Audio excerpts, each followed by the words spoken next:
ආයුබෝවන් අද අපි හදන්නේ ටිකක් කලාතුරකින් හම්බ වෙන එළවලුවක්. මට අද හම්බුණා ඇත්තටම මේ එළවලුව අපේ සුපර් මාකට් එකේ තිබිලා.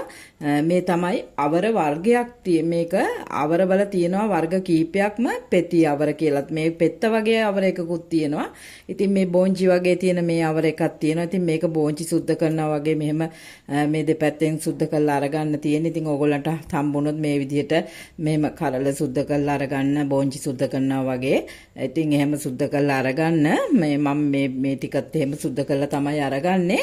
මේ තියෙන්නේ මේ මෙහෙම නූල් අරින්න පුළුවන් මෙන්න මේ විදිහට. ඉතින් මේ ඔක්කොම ටික ඒ විදිහට සුද්ධ කරලා අරගන්න. ඒ වගේම මම අරගෙන තියෙනවා ලූණු අමු මිරිස් රම්පේ කරපිංචා තක්කාලි ගෙඩියක් සුදු ලූණු වෙනදා වගේ. ඉතින් මේ අමුද්‍රව්‍ය ටික පිරිසිදු කරගෙන අපි බලමු. ඉතින් මේ අවර ව්‍යංජනේ රසට අපේ කොහොමද මේක හදාගන්නේ කියලා.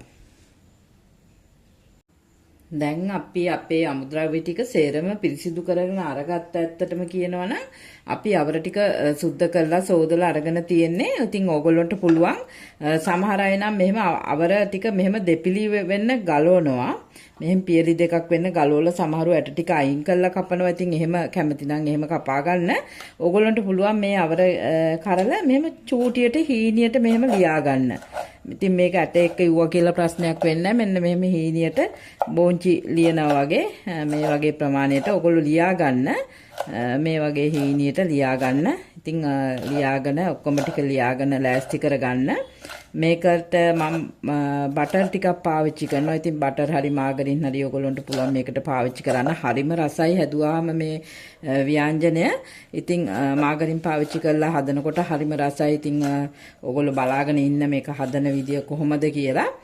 පුළුවන් තරම් හීනියට මේ විදිහට ලියා ගන්න මේක. ඉතින් මම අනිත් අමුද්‍රව්‍ය ටිකත් අරගෙන තියෙනවා මගේ ලූණු කරපිංචා එකත් සෝදගෙන අරගෙන තියෙනවා. ඉතින් ඇත්තට මේ අමුද්‍රව්‍යයත් වෙනදා වගේම පොඩියට කපා ගන්න ඕගොල්ලෝ.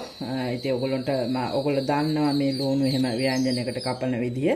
ඉතින් මම මේක හැමදාම වගේ මේවා කපලා පෙන්නනවා. ඉතින් මේ විදිහට මෙහෙම මේවා හීනියට කපා ගන්න. අමු මිරිස් ටිකක් මම වැඩිපුර ටිකක් කරල් ටිකක් අරන් තියෙනවා. මොකද මම මේ ව්‍යංජනෙට 3-5යි කහයි මිරිස් කුඩු චූට්ටයි යොදාගන්නේ. ඉතින් ඒකින්ද මම අමු මිරිස් කරල් ටිකක් 3ක් විතර වගේ යොදා ගන්නවා. ඉතින් එහෙම කපා ගන්න මේවා චූටියට. ඉතින් එහෙනම් මේ ටික ඔක්කොම කපාගෙන කරගෙන අපි බලමු ඊළඟට මොනවද කරන්න කියලා. මං මේකට මේ වෙලාවේදී කහ ටිකක් දැම්ම. ඇත්තට මේ පහේ වර්ග ටික මම යොදාගෙන තියෙන්නේ. ගම්බිරිස් කුඩු ස්වල්පෙකුත් දාගත්තා. මම මිරිස් කුඩු ස්වල්පයක් දාගත්තා. ඔයගොල්ලෝ මේක බලලා දාගන්න. ඒ වගේම 3-5 කුඩු ටිකක් දාගත්තා. ඊට පස්සේ මේ අපේ රම්පේ කරපිංචා ලූණු සුදු ලූණු වලින් බොහොම ස්වල්පයක් මම මේකට දාගත්තා. දාගෙන මේ කලවම් කරගෙන තියෙන්නේ. ඉතින් ඕගොල්ලොත් මේ වගේ පහේ වර්ග ටික මේකට දාගෙන උඹල කඩ තියෙනවා නම් උඹල කඩ ටිකකුත් දාගෙන මෙහෙම ආදරේ පිරුණු ඕගොල්ලෝගේ අත්වලින් මේක කලවම් කරලා මද වෙලාවක් තියෙන්න අරින්න. දැන් ඔයගොල්ලන්ට තියෙන්නේ මේ භාජනයක් ලිපේ තියලා බටර් ටිකක් හරි මාගරින් ටිකක් හරි එහෙම නැත්නම් තෙල් ස්වල්පයක් හරි ලිපේ තියාගන්න. ඉතින් තෙල් ස්වල්පයක් ලිපේ තියාගෙන අපි බලමු මේ අපේ අවර ටික කොහොමද හදාගන්නේ කියලා. දැන් අපි භාජනයක් ලිපේ තියාගෙන තියෙන්නේ. මම ඒකට දානවා මාගරින් ස්වල්පයක්. ඉතින් අපි මාගරින් ටිකක් වැඩිපුර දාගන්නවා මේකට. ඇත්තටම හරිම රසයි මේක මාගරින් වලින් හැදුවාම. ඉතින් මාගරින් විතරක් තනිකර තෙලේ තිබ්බහම තෙල් ටික කළු වෙනවා. ඉතින් ඒකින්ද ඔයගොල්ලන්ට පුළුවන් ඒකට තෙල් ස්වල්පෙකුත් යොදා ගන්න. ඉතින් මම පොල් තෙල් වලින් ස්වල්පෙකුත් මේකට යොදා ගන්නවා. ඉතින් දෙකම එකතු කරලා පොඩ්ඩක් රත් වෙන්න තියමු මාගරින් එක දිය වෙනකන්. ඊට පස්සේ බලමු අපි මොකද්ද මේකට කරන්න කියලා. ඉතින් දැන් ඔයගොල්ලන්ට පේනවා ඇති මාගරින් එක දිය වෙනම තෙලේ. ඉතින් මේක තෙලේ මෙහෙම දිය වෙනකොට අපි දානවා මේකට අපි කපාගත්ත පහේ වර්ග ටික සුදු ලූණු ටික දා ගන්නවා ඉස්සෙල්ලම මම. ඉතින් සුදු ලූණු ටික රම්පේ කරපිංචා ටික ඒ ටික දා ගන්නවා. ලූණු ටික ඒ ටික දාගෙන මේක මෙහෙම තෙලේ පොඩ්ඩක් ටෙම්පරාදු වෙන්න තියමු. ඊට පස්සේ චුට්ටක් ටෙම්පරාදු වුණාට පස්සේ අපිට පුළුවන් අපේ තක්කාලි ටිකයි අනිත් අමුද්‍රව්‍ය ටිකයි දාන්න. ඊට පස්සේ බලමු අපි ඒ ටික ටෙම්පරාදු වුණාට පස්සේ මොනවද කරන්න කියලා. මේ දැන් මේ අමුද්‍රව්‍ය ටික මම සේරම මේ බටර් එකට දැම්මා ටෙම්පරාදු වෙන්න. ඊට පස්සේ මම මේකට සූදුරු බොහොම චුට්ටක් දානවා. ඒක ගොඩක් නෙමේ. ඇට කීපයක් මම දානවා මේ තෙලටම.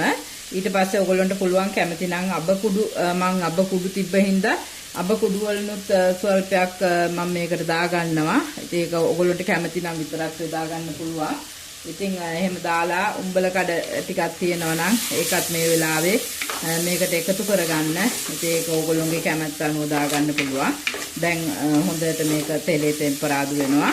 දැන් මේ කරපිංචා කොළ රම්පේ කොළ තෙලේ ටෙම්පරාදු වෙලා තියෙන්නේ. දැන් ඕගොල්ලන්ට පුළුවන් මේ තෙලට අපේ පහේ යොදාගත්ත අවර ටික එකතු කරන්න. මම මේ වෙලාවේ මේ අවර ටික එකතු කරනවා. ඇත්තටම වැඩි වෙලාවක් මේක තැම්බෙන්න දෙන්න එපා. මේ කොළ පැහැය රැකෙන්නම අපි මේ ව්‍යංජනය හදලා ගන්න ඕනේ. ඉතින් මේක දැන් තෙලේ ටෙම්පරාදු වෙච්ච ගමන්ම අපිට පුළුවන් මේකට කිරි ටික යොදා ගන්න. ඉතින් මිටි කිරිම කෙලින්ම එකපාරම යොදා ගන්න පුළුවන්. ඉතින් මේක හොඳින් තෙලේ ටෙම්පරාදු වෙන්න දෙන්න මද වෙලාවක්. අපි බලමු ඊළඟට මොනවද කරන්න කියලා. දැන් ඕගොල්ලෝ බලන්න මේ ව්‍යංජනයට ලුණු එහෙම ඇද්ද කියලා. ඇත්තටම අවර ටික මේ වෙනකොට තැම්බිලා තියෙන්නේ. ඉතින් ඕගොල්ලන්ට පුළුවන් මේ වෙලාවේ මිටිකිරි ස්වල්පයක් මේකට එකතු කරන්න. මිටිකිරි විතරක් එකතු කරාම ඇති. දියකිරි මිටිකිරි ගොඩාක් ඕනේ වෙන්නේ නැහැ. දැන් හොඳට මේ බටර් වල මේක ටෙම්පරාදු වෙලා තියෙන්නේ. ඇත්තටම හරිම රස ව්‍යංජනයක් අපිට පිළිද වෙලා තියෙන්නේ. දැන් අපි මේ කිරි ටික මදක් මේ ව්‍යංජනයට උරා ගත්තට පස්සේ පිළිගන්නලා බලමු අපේ අවර ව්‍යංජනය කොහොමද තියෙන්නේ කියලා. මේ තියෙන්නේ අපි රසවත්ව හදාගත්ත අපේ අවර ව්‍යංජනය. ඉතින් ඕගොල්ලන්ටත් පුළුවන් මේක මේ විදිහට හදලා රස බලන්න. කලාතුරකින් හම්බ වෙන එළවලුවක් වුණාට මේක හම්බුන වෙලාවට ගෙනල්ලා මේ විදිහට හදන්න. හදලා රස බලන්නකෝ. හරිම රසයි. ඉතින් එහෙනම් මේ වගේ තවත් රසවත් ලස්සන ව්‍යංජනයක් අරගෙන කෑමක් අරගෙන මම ඕගොල්ලෝ හමුවට එන්නම්. එතකම් මං ගිහින් එන්නම්. මං කුක් විත් ජයා